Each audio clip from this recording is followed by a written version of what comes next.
Bismillahirrahmanirrahim. Assalamualaikum warahmatullahi wabarakatuh.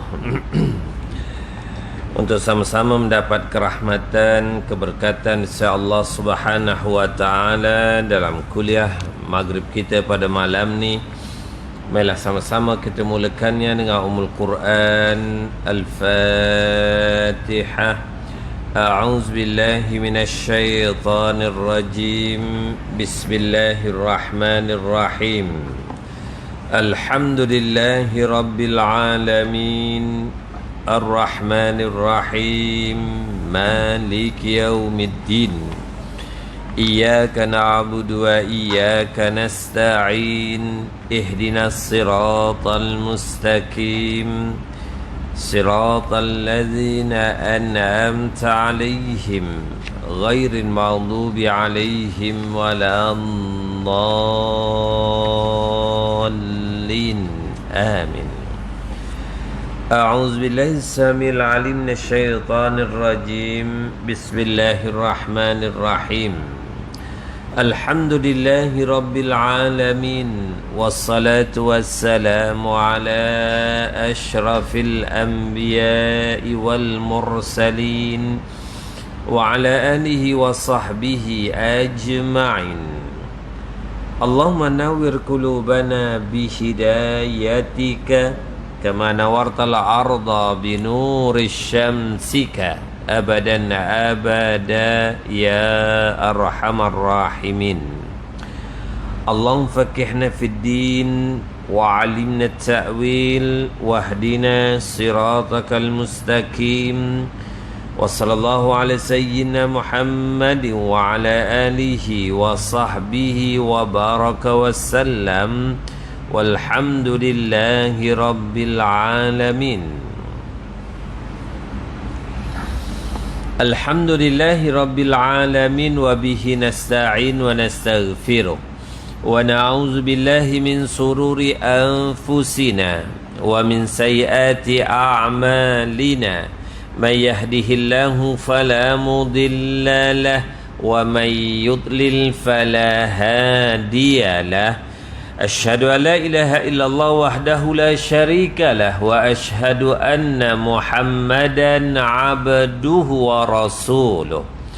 Allahumma salli ala sayyidina Muhammadin tibbil qulub wa dawaiha wa afiyatil abdan wa shifaiha wa nuril absar wa dhiyaiha wa ala alihi wa sahbihi wa man tabi'ahum bi ihsanin ila yaumiddin bi'adadi ilmillah wa zinati arshillah wa midada kalimatillah bihaqqi azamati zatika ya arhamar rahimin. Amma ba'd.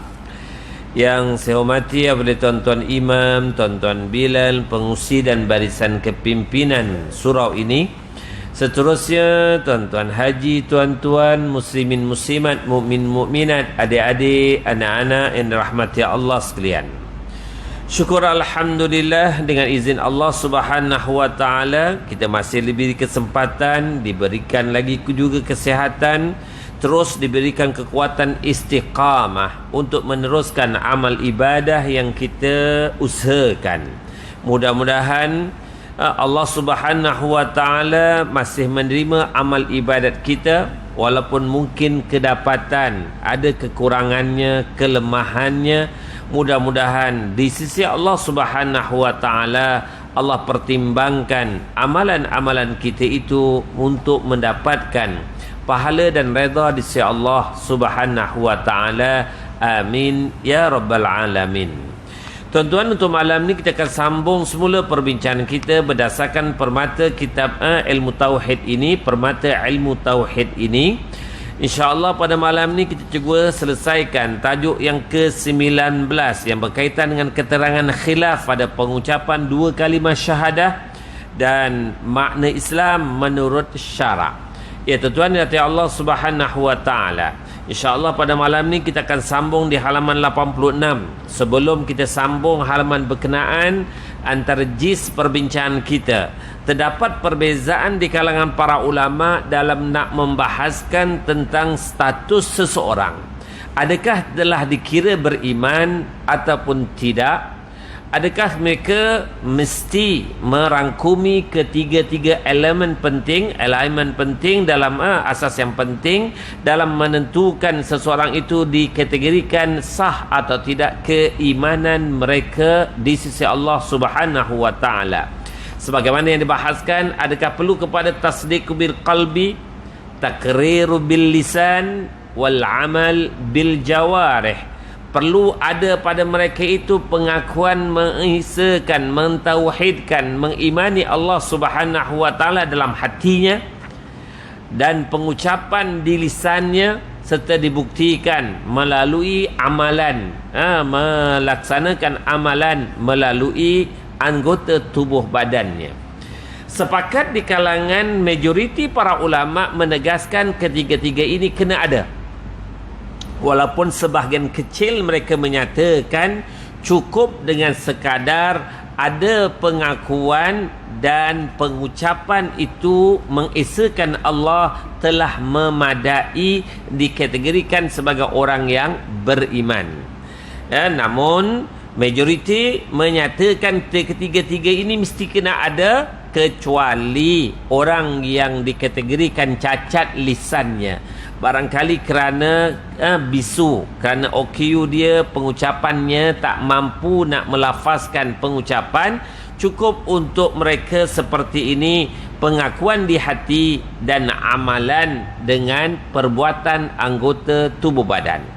Inilah yang telah pun menjadi perbahasan kita selama ini, dan 2-3 kali pertemuan kita sebelum ini kita membahaskan dan merungkaikan kepada dari sudut bagaimanakah status keimanan seseorang itu di sisi para ulama akidah ahli sunnah wal jamaah.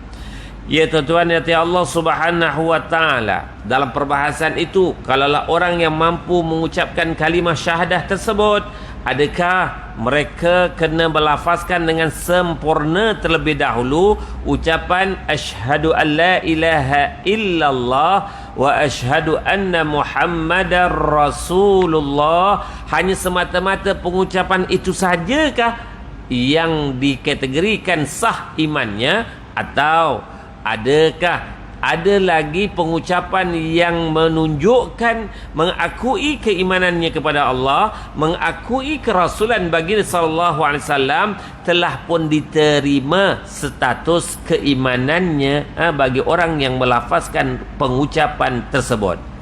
Di kalangan para ulama juga sepakat menyatakan seafdalnya ucapan asyhadu an la ilaha illallah wa asyhadu anna muhammadar rasulullah. Namun jika mereka melakukan pengucapan seperti Allah wujud, dia yakin adanya kewujudan Allah. Muhammad Rasulullah, dia yakin Muhammad Nabi sallallahu alaihi wasallam itu rasul utusan Allah, walaupun kalimahnya dengan hanya melafazkan Allah wujud, atau ia beriman kepada Allah dan beriman kepada Rasulullah, telah pun disepakati juga di kalangan para ulama. Itulah menunjukkan pengakuan lisan seseorang mengakui dan menerima keimanan terhadap kebesaran keagungan Allah dan Nabi kita Muhammad sallallahu alaihi wasallam sebagai utusan Allah untuk umat akhir zaman. Ya tuan-tuan dan Allah Subhanahu wa taala. Kita masuk dalam perbahasan seterusnya di halaman 86 itu, dan ditolak pendapat ini. Pendapat apa yang mengatakan, yakni segolongan muhakkikin seperti Imam Abu Hanifah dan beberapa ulama Asy'ariyah yang menyatakan bahawa bukanlah ikrar dengan 2 kalimah syahadah itu sebagai syarat, melainkan dia hanyalah satar, hanyalah sebahagian. Ini disebutkan sebahagian dari kalangan ulama, sekalangan pengikut Asy'ariyah Imam Al-Asy'ari, dan pandangan yang dinyatakan oleh Imam Abu Hanifah pengucapan asyhadu alla ilaha illallah wa asyhadu anna muhammadar rasulullah itu bukan merupakan syarat utama. Ia merupakan sebahagian daripada tanda-tanda seseorang itu sebagai orang yang diterima keislamannya. Namun dikatakan pandangan ini adalah pandangan yang ditolak. Ditolak pendapat ini bahawa iman terdapat juga pada orang uzur seperti orang bisu. Jadi nak katakan, adakah ketiga-tiga tu perlu ada? Tasdik bil qalb, takrir bil lisan, wal amal bi jawarih, pengakuan dari hati, pengucapan di lidah, dan amalan dengan anggota tubuh badan. Adakah ketiga-tiga ini perlu ada dalam masa yang sama? Maka di kalangan ulama-ulama yang berikutnya menyatakan dua cukuplah, adanya pengakuan dan amalan. Kalau mulutnya tak boleh nak mengucapkan kerana bisu, adakah tak diterima keislaman? Maka pendapat ini menunjukkan diterima hanya dua saja, pengakuan di hati dan amalan dengan anggota tubuh badan, walaupun tak diucapkan dengan lidah bagi orang yang uzur seperti orang yang bisu. Sedangkan sesuatu itu tidak terdapat tanpa syatarnya. Dan dijawab bantahan itu bahawa ikrar tersebut adalah satu rukun yang ada kemungkinannya gugur seperti orang bisu. Adapun tasdik, maka dia adalah rukun yang tidak ada kemungkinan gugurnya. Apa yang nak disebutkan di sini, pengakuan di hati kena jelas, benar-benar mengakui. Jika mulut tak boleh nak mengucapkan kebisuan kerana keuzuran atau kelu lidahnya, mungkin pelat, tak boleh nak sebut keadaan itu, dia terus mengamalkan apa yang diperintahkan oleh Allah dan Rasulnya, seperti solat dia kerjakan, puasa Ramadan dia laksanakan, maka pengakuan di hati dan amalan yang ada telah jelas membuktikan diterima keimanan bagi seseorang berkenaan. Ini pendapat dan pandangan yang telah pun seolah-olah merupakan sesuatu yang disimpulkan. Walaupun seperti awal-awal tadi kita katakan, ada pendapat yang menyatakan tiga-tiga kena ada. Namun ada pandangan yang menyatakan jika lisan orang tu ada keuzuran, cukup dengan dua dah memadai. Dan pendapat ini adalah sama dengan pendapat bahawa pengucapan itu merupakan syarat sah.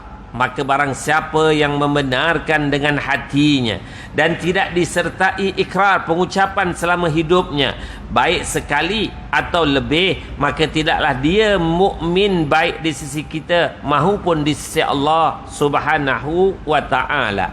Maka pendapat ini nak menjelaskan lagi, bagi orang yang tidak ada keuzuran, dia kena lafaz kalimah syahadah itu atau melafazkan kalimah mengakui ketuhanan Allah dan kerasulan baginda sallallahu alaihi wasallam walau sekali dalam seumur hidupnya, wajib dia melafazkan. Barulah rengkap tiga-tiga itu: pengakuan di hati, pengucapan di lisan, dan amalan dengan anggota. Ini bagi yang sempurna ke panca indera yang Allah anugerahkan untuknya. Bagi yang sempurna panca inderanya, anggota tubuh badannya, tiga-tiga ni kena ada. Walaupun pengucapan syahadah itu ataupun pengucapan yang membuktikan dia mengesakan Allah, mengakui keimanan kepada Rasulullah walau sekadar sekali, maka dia kena lafazkannya. Oleh itu tuan-tuan dan Allah, jika dia tak buat, dikhawatiri orang-orang yang tak melafazkan ucapan syahadah mengakui ketuhanan Allah dan kerasulan baginda, dikhawatiri, dibimbangi dari sudut hukum masyarakat, dia tidak dikatakan sebagai orang Islam. Di sisi Allah juga yang maha mengetahui batinnya, dibimbangi juga, tidak diakui keimanan bagi seseorang. Ini pandangan yang menyatakan perlu bagi orang yang sempurna panca indera walau sekali kena ucap. Yang terkecuali orang yang bisu. Dan tiap-tiap dari dua pendapat itu, yakni bahawa ikrar adalah syarat sah pada iman dan bahawa ikrar adalah syatarnya iman adalah dhaif, kerana yang mu'tamad bahawa ikrar itu adalah syarat bagi dilaksanakan hukum hakam keduniaannya sahaja. Kalau tidak diikrar, maka dia mukmin di sisi Allah Subhanahu wa ta'ala. Maka pandangan berikut ini seolah-olah memberikan sesuatu pengecualian dan memberikan sesuatu rumusan. Kita pernah membincangkan sebelum tajuk ini yang telah pun disebutkan di kalangan ulama usuluddin. Kalau seseorang itu kita tanya, contoh seorang non-muslim, kamu percaya tak adanya Allah? Dia pun menyatakan percaya. Saya percaya adanya Allah. Kamu percaya ke tak Nabi Muhammad itu utusan Allah yang kamu percaya itu? Lantas dia mengakui Nabi SAW itu merupakan utusan Allah Subhanahu wa ta'ala. Perbahasan kita dalam tajuk sebelum ini, jika ada seseorang yang non-Muslim yang mengakui apabila ditanya kepadanya, mengakui kewujudan Allah dan mengakui kerasulan Nabi Muhammad sallallahu alaihi wasallam, walaupun dia tidak melafazkan kalimah Allah wujud, Muhammad Rasulullah di sisi Allah, mengikut pendapat ini telah pun diakui dalamannya secara batinnya dia adalah mukmin, dia adalah beriman. Cuma dalam pendapat ini, untuk mengesahkan seseorang itu benar-benar diterima keimanannya oleh masyarakat, dia kena lafaz, dia kena ucap. Kalau dia tak melafaz, dia tak mengucap, pendapat ini menyatakan bahawa hakikatnya dia adalah orang yang beriman dah. Walaupun dia masih belum mengucapkan, mudah-mudahan walaupun kalau dia meninggal dunia, urusan jenazahnya masih diuruskan cara orang yang bukan Islam. Mudah-mudahan di sisi Allah Subhanahu wa ta'ala, orang yang seperti ini, menurut pendapat ini menyatakan bahawa di sisi Allah orang yang seperti ini layak untuk memperoleh syurga akhirnya, kerana telah ada tanda-tanda keimanan bagi seseorang. Oleh itu tuan-tuan, kita dah pun jelaskan pada siri sebelum ini tentang persoalan ini, untuk kita berpegang kepada hukum bermasyarakat. Seseorang yang hanya melafazkan kalimah syahadah barulah diperakui keislamannya.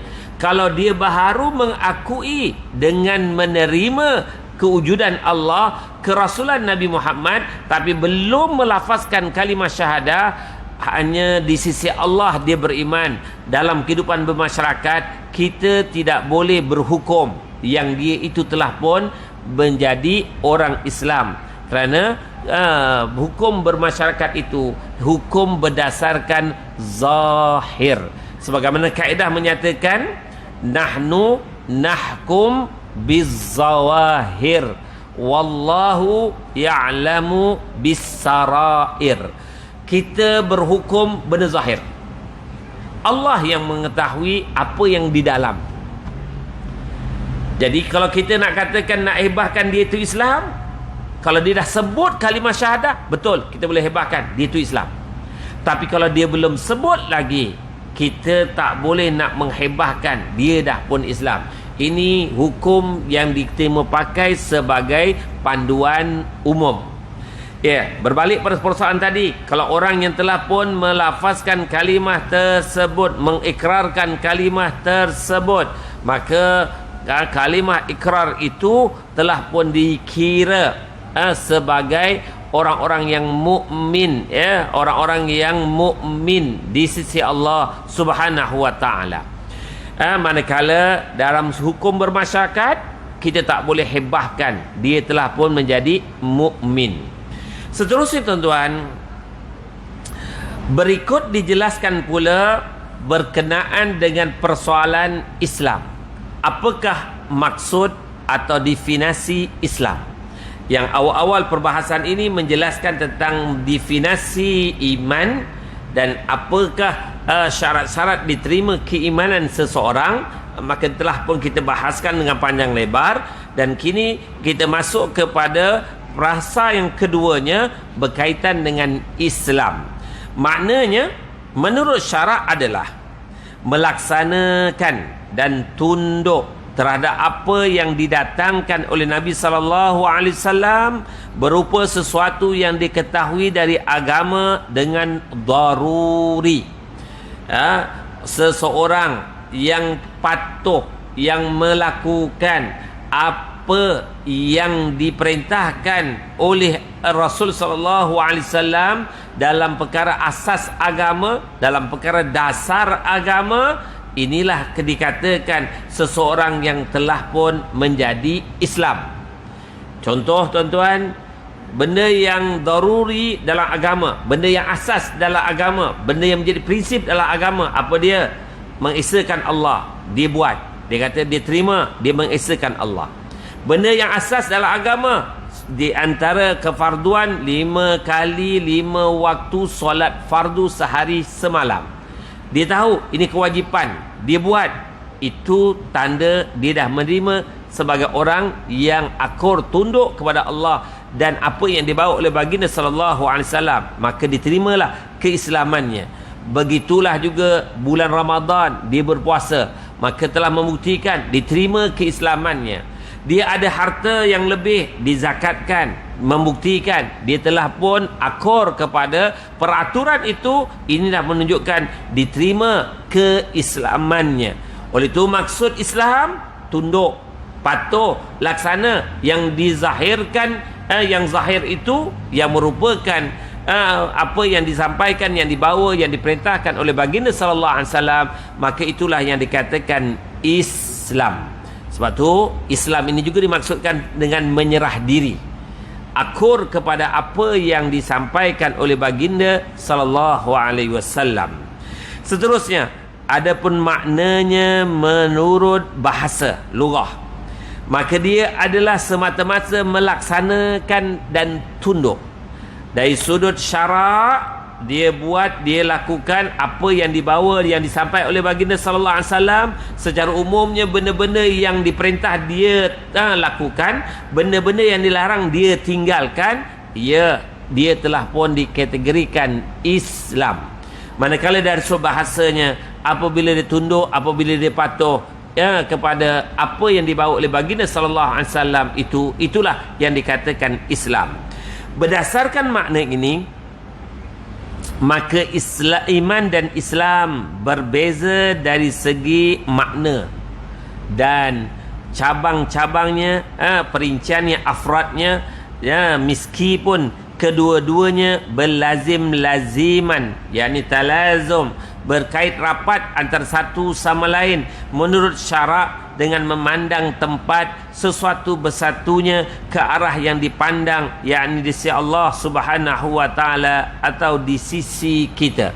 Maksud dalam perbahasan ini, ada ulama yang usuluddin yang menyatakan Islam iman ni benda sama. Islam itulah iman, iman itulah Islam. Ini satu pendapat. Pendapat yang kedua, Islam membawa maksud yang berbeza dengan iman.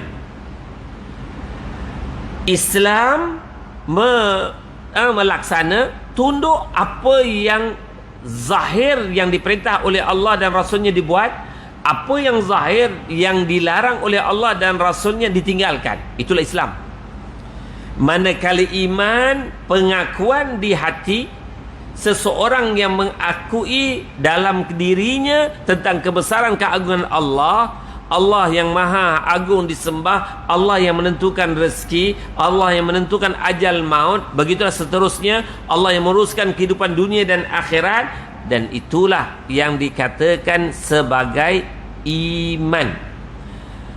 Ya, ini perbahasan yang mengasingkan, membezakan antara Islam dan iman.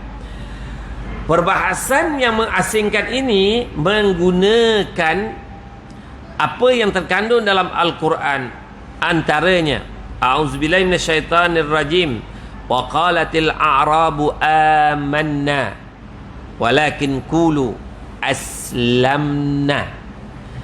Dalam satu peristiwa, seorang Arab Badui datang menemui baginda sallallahu alaihi wasallam dengan menyatakan bahawa saya sekarang sebagai orang yang beriman. Lantas Allah turunkan ayat berkenaan, beritahu kepada baginda sallallahu alaihi wasallam untuk menjelaskan kepada Badui ini, kamu belum lagi beriman, kamu baru Islam, baru sebut kalimah syahadah, ya, baru disebut kalimah itu, maka ia baru menerima dan baru nak tunduk kepada apa yang diperintahkan oleh Allah dan Rasulnya untuk perkara-perkara ke depan dan berikutnya. Dan inilah pandangan yang masyhur, antara Islam dan iman itu sesuatu benda yang berbeza. Secara khususnya, iman itu lebih khusus berbanding Islam. Semua orang beriman semestinya Islam. Tak semua orang Islam dikategorikan beriman. Samalah satu perbandingan, semua Rasul itu Nabi. Tak semua Nabi adalah Rasul. Ini perkataan mana yang khusus, mana yang umum.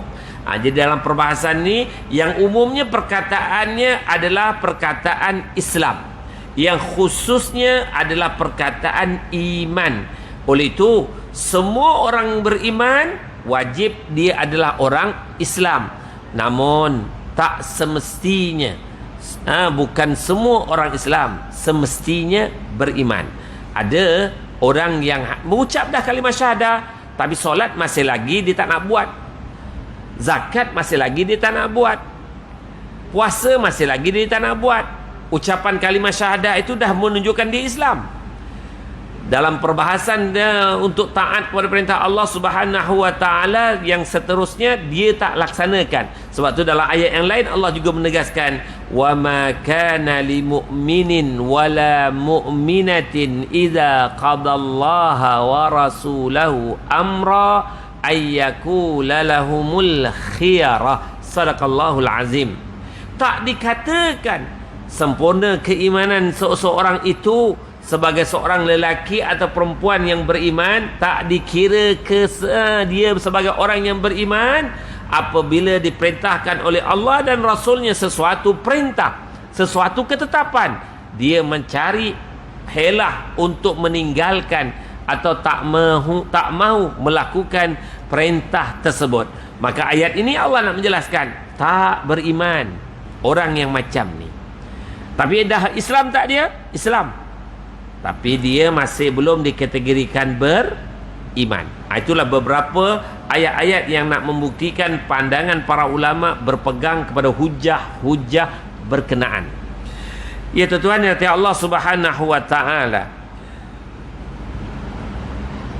maka iman dan Islam berbeza dari segi makna mafhum dan afrad perinciannya, meski keduanya berlazim-laziman menurut syarak, dengan memandang tempat sesudah bersatunya arah yang dipandang, yakni di sisi Allah maupun di sisi kita, maka tidaklah terdapat seorang mukmin yang tidak muslim. Jadi saya dah sebutkan tadi, muslim itu, Islam itu umum, mukmin, iman itu khusus. Jadi pengarang menyatakan bahawa setaklah terdapat seorang mukmin yang tidak muslim. Maknanya semua orang beriman itu mesti orang Islam, ya. Hal ini tidaklah dibantah dengan orang yang membenarkan dan tertipu kematian umpamanya, kerana dia di sisi Allah adalah mukmin dan muslim, yang yakni diperlakukan oleh Allah sebagaimana perlakuan terhadap orang-orang muslim. Maka talazum itu adalah sesudah bersatunya arah yang dipandang. Oleh itu apabila seseorang ini dah mengucap kalimah syahadah, apa yang zahir secara daruri, secara prinsipnya, apa yang berkaitan dengan agama Islam itu telah pun dipatuhi, yang diperintah dibuat, yang dilarang ditinggalkan, maka di sisi Allah dan masyarakat diterima ia sebagai orang muslim dan mukmin. Dan perbicaraan ini adalah pada iman yang menyelamatkan, demikian juga Islamnya. Kalau tidak seperti itu, maka tidaklah ada talazum kait mengait, melainkan antara keduanya terdapat keumuman dan kekhususan dari satu segi. Ya tuan nanti Allah Subhanahu wa taala, saya dah serangkan tadi, yang umum Islam, yang khusus iman. Oleh itu, kalaulah seseorang tadi dah melafazkan kalimah syahadahnya, walaupun dia tak dirikan solat, dia tak berpuasa Ramadan, dia tak mengeluarkan zakat, namun tak pernah kelakuannya itu melakukan perbuatan menyekutukan Allah. Apabila orang macam ini mati, apa hukum yang patut untuk diletakkan status bagi orang yang seperti itu?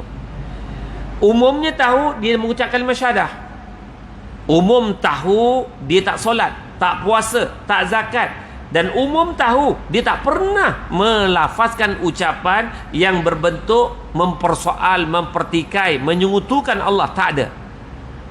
Apabila dia meninggal dunia, hukum untuknya itu distatuskan, dikategorikan sebagai Islam, Muslim. Kita tak boleh untuk dakwa, buat kenapa kita nak uruskan jenazah orang ni untuk dikebumikan di tanah orang Islam? Dia tak solat, dia tak puasa, dia tak zakat. Kita tak boleh memutuskan dengan pandangan sedemikian rupa. Hakikat dia itu Islam. Islam yang berdosa. Seorang Muslim yang berdosa. Itu dia dengan Allah Subhanahu wa taala, yang tidak melakukan yang dia tak melakukan amal ibadah dia dengan Allah Subhanahu wa taala. Secara umumnya umat Islam kena berhukum simpulan itu masih Islam.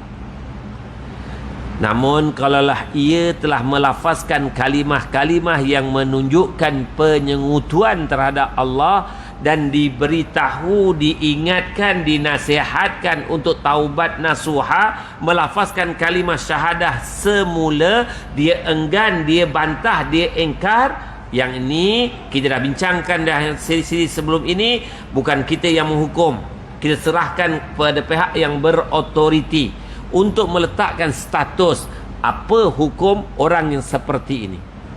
Sekiranya pihak yang berautoriti lebih berpegang kepada pandangan yang diberitahu oleh umum bahawa dia itu pernah mengucap kalimat tersebut, tetapi pernah dia taubat, dia menyesal, dia pernah taubat, mungkin pihak yang berautoriti meletakkan hukum orang macam ni dikategorikan Islam. Atau kalaulah seorang pihak yang berautoriti dapat kepastian memang dia orang yang telah jelas meninggalkan Islam, kalaulah pihak berautoriti telah pun meletakkan hukum mereka tidak lagi dikategorikan sebagai Muslim, maka pihak autoriti lah yang akan menentukan tanah perkuburan mana yang sesuai untuk mereka yang bertindak sedemikian rupa. Ya tuan-tuan yang dirahmati Allah Subhanahu wa taala. Seterusnya, berkumpul keduanya itu pada orang yang membenarkan dengan hatinya dan tunduk dengan zahirnya. Bersendiri iman itu pada orang yang membenarkan dengan hatinya saja, dan bersendiri Islam pada orang yang tunduk dengan zahirnya saja. Inilah mazhab jumhur Asy'ariyah. Jadi kalaulah pendapat umum yang ada pada pandangan Asy'ariyah, jika tadi kita dah katakan orang ni percaya tak adanya Allah? Percaya. Percaya tak Nabi Muhammad itu utusan Allah? Percaya. Tapi dia tak nak ucap. Pandangan mazhab Asy'ariyah menyatakan dia Islam, di sisi Allah dia dah mukmin. Tapi di sisi masyarakat tak boleh nak declare, tak boleh nak umum yang dia tu dah mukmin, muslim. Tak boleh. Begitulah seseorang yang solat dia solat, puasa dia puasa, tapi orang tak pernah dengar ucapan kalimah syahadah dia. Dia Islam secara zahir, tapi orang kata bila dia mengucap syahadah ya. Contoh, mungkin dia itu non muslim asalnya, tapi tengok dia solat, bulan Ramadan dia puasa. Tuan-tuan, ia boleh kita hukum secara Islamnya secara zahir. Ya tuan-tuan, nanti Allah Subhanahu wa taala, saya pernah sebut pada tuan-tuan, seorang Cina yang minta izin untuk nak merasai pengalaman solat berjamaah di masjid. Saya izinkan dan saya katakan kena cari saf yang paling belakang dan saf yang paling tepi, kedudukan yang paling tepi dia buat. Dan ada juga seorang yang ada keturunan Siam, bulan Ramadan jumpa, Ustaz, boleh tak saya nak berbuka puasa di surau? Saya kata, kenapa? Nak merasai bagaimana pengalaman berpuasa dalam masyarakat orang Islam. Saya kata, nama panggilan dia saya panggil Tan. You puasa ke Tan?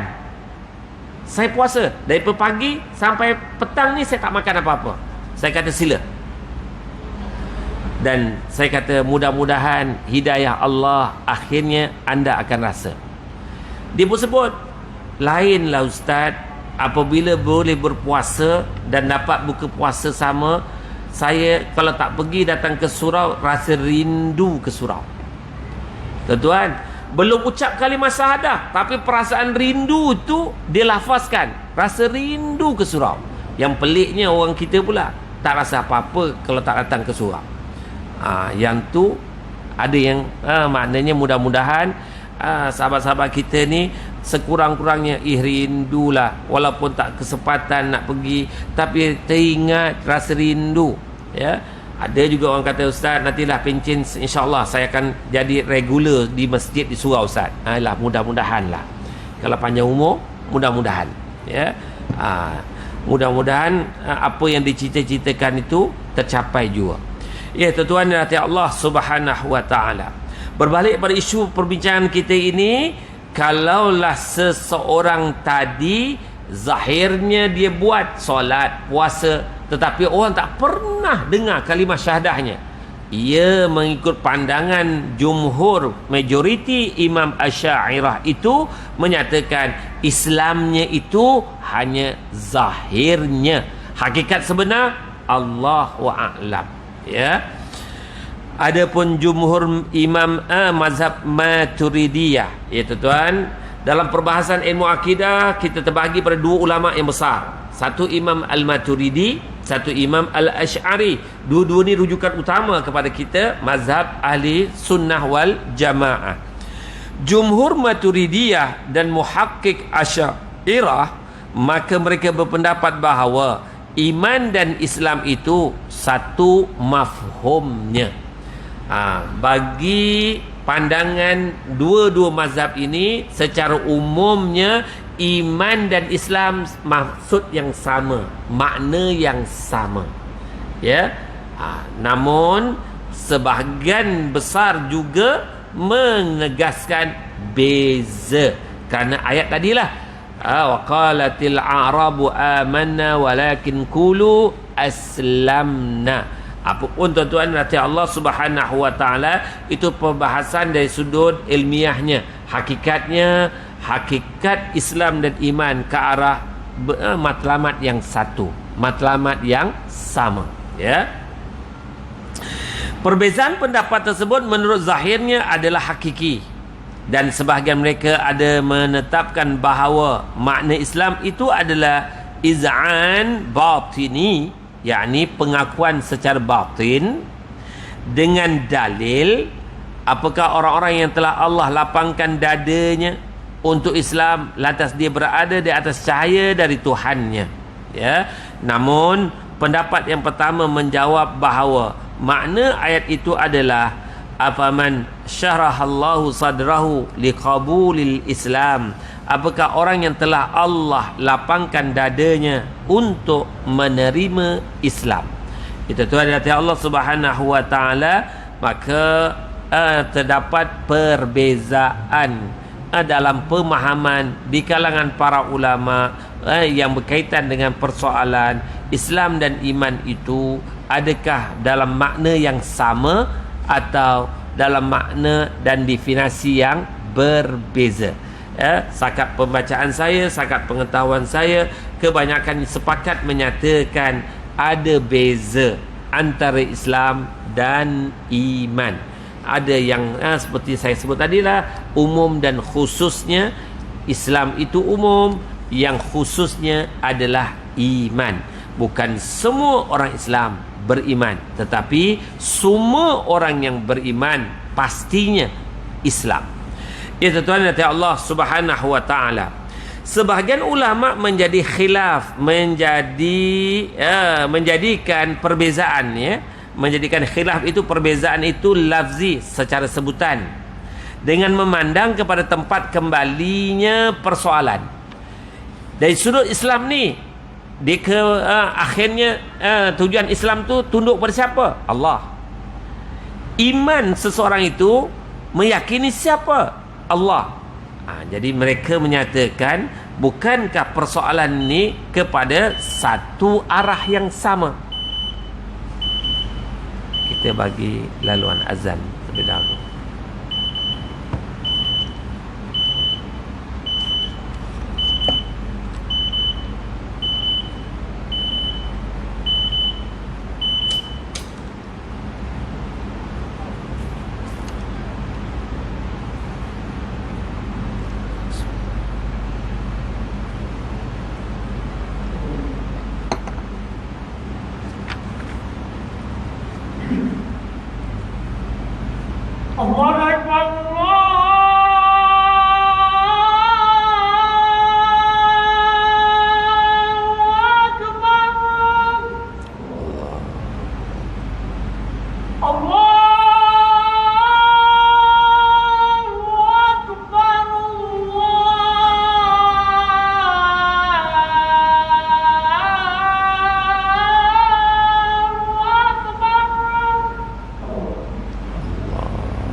Kita cuba selesaikan tajuk ini tuan-tuan yang rahmati Allah Subhanahu wa taala. Jadi di kalangan perbahasan di kalangan para ulama yang membezakan bahawa terdapat perbezaan maksud Islam dan iman ini walaupun ia memiliki ke arah satu matlamat yang sama, ya. Islamnya seorang itu kerana untuk apa? Untuk Allah Subhanahu wa taala. Imannya seseorang itu untuk apa? Ke arah kepada Allah Subhanahu wa taala.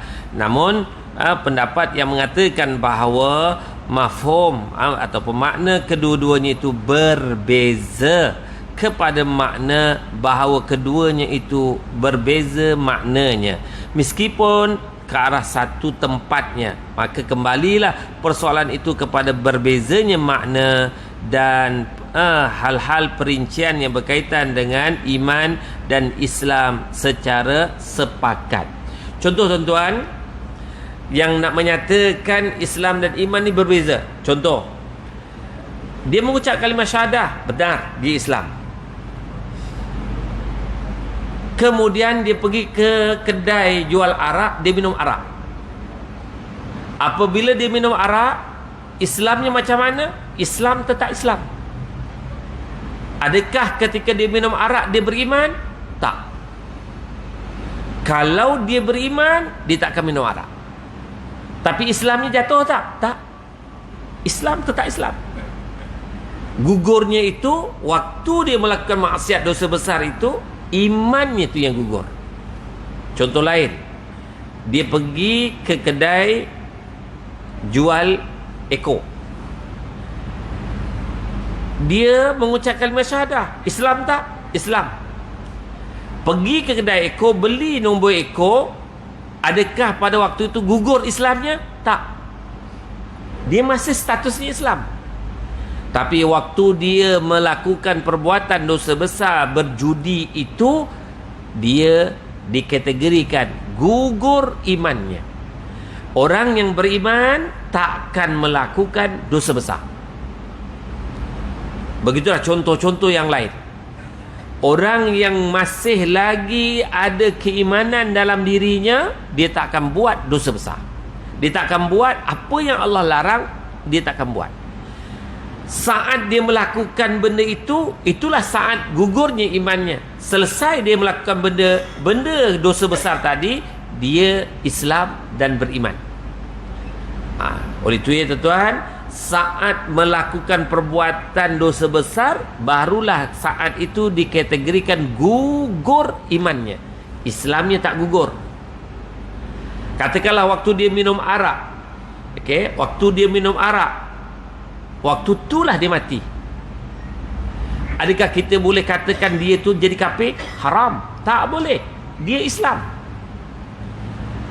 Walaupun dia mati dalam keadaan dia minum arak, adakah boleh untuk kita berhukum dia tu dah terkeluar pada Islam? Tak boleh. Dia masih Islam. Cuma isunya dia pada waktu minum itu tak beriman. Yang ni nak lebih menjelaskan, maka pendapat yang menyatakan Islam dan iman itu berbeza. Inilah pendapat yang kuat. Ya, inilah pendapat yang kuat. Tapi kalau sekiranya seseorang itu dah gugur Islamnya, maka lagi jelaslah gugurlah juga keimanannya. Kalaulah dia contoh bagi orang-orang yang telah pun dipengaruhi oleh pemikiran Tuhan Ibu sebagai benda yang diwar-warkan sekarang ini, antara benda-benda yang telah menular masuk ke negara kita ini, yang beragama kepada dengan mengakui wujudnya Tuhan Ibu. Tuan-tuan nanti Allah Subhanahu Wa Taala, sebagaimana yang tersebar pahaman ini di Korea. Inilah antara kebimbangan kita, ya. Masyarakat kita ni apabila minat kepada sesuatu filem, dia akan bukan sekadar filem tu saja dia minat, bukan sekadar artis tu dia minat, dia juga minat cara pakaiannya, pemakanannya. Yang lebih membimbangkan, anutan agamanya pun mempengaruhi pemikirannya. Kalaulah ia dah menerima tentang kewujudan agama, adanya Tuhan Ibu, yang ni Islamnya hancur, Islamnya rosak. Kalau Islamnya rosak, imannya bagaimana? Rosak juga. Berbeza contoh tadi yang arak, judi dan zina dan seumpamanya. Islamnya masih wujud kekal, yang rosak imannya. Begitu ya tuan-tuan hati Allah. Sebab tu dalam istilah yang lebih mudah, dosa akidah apabila dilanggar, perkara yang merosakkan akidah ni dilanggar, rosak segala-galanya. Dosa syariat hanya dosa syariat itu saja, akidahnya masih terjaga, Islamnya masih terjaga. Tapi apabila tentang akidahnya itu dilanggar, maka syariatnya pun juga gugur daripada diri seseorang.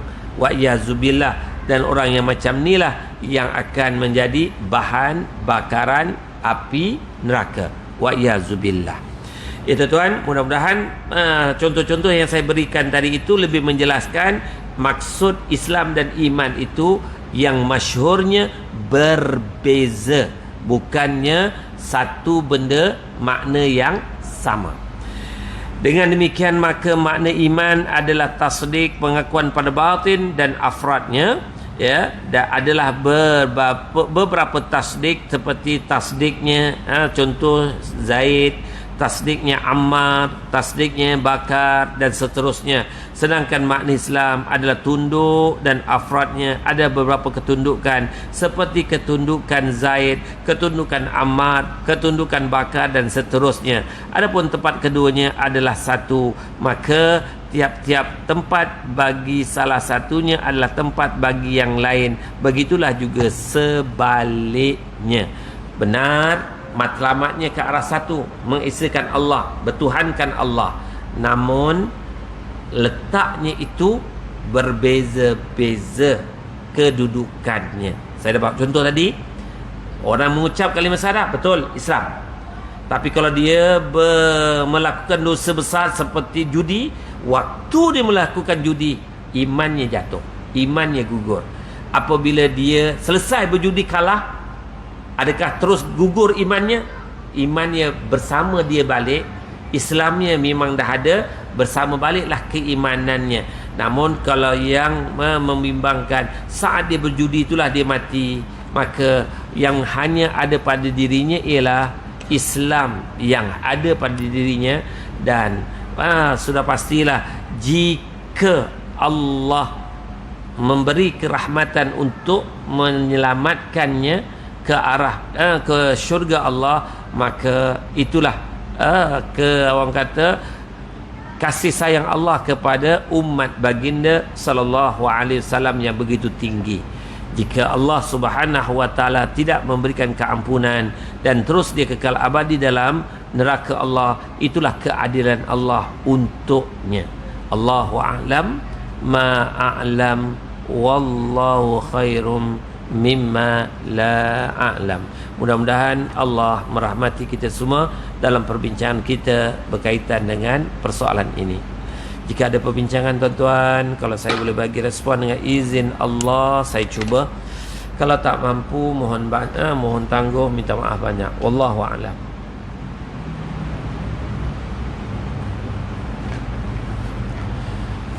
Bismillahirrahmanirrahim. Allah ja'alna minal ladzina yastami'una al-qawla fayattabi'una ahsana. Allahumma arinal haqqa haqqan warzuqna ittiba'ah wa arinal batila batila warzuqna ijtinabah. Ya muqallibal qulub sabbit qulubana ala dinik wa ta'atik. Wa sallallahu ala sayyidina Muhammadin nabiyil ummi wa ala alihi wa sahbihi wa baraka wasallam. Walhamdulillahi rabbil alamin. Subhanakallahumma wa bihamdik asyhadu an la ilaha illa anta astaghfiruka wa atubu ilaik. Bismillahirrahmanirrahim. Wal 'asr innal insana lafi khusr illa allazina amanu wa 'amilus salihan wa tawassaw bil haqqi wa tawassaw bis sabr. Wassalamu alaikum warahmatullahi wabarakatuh.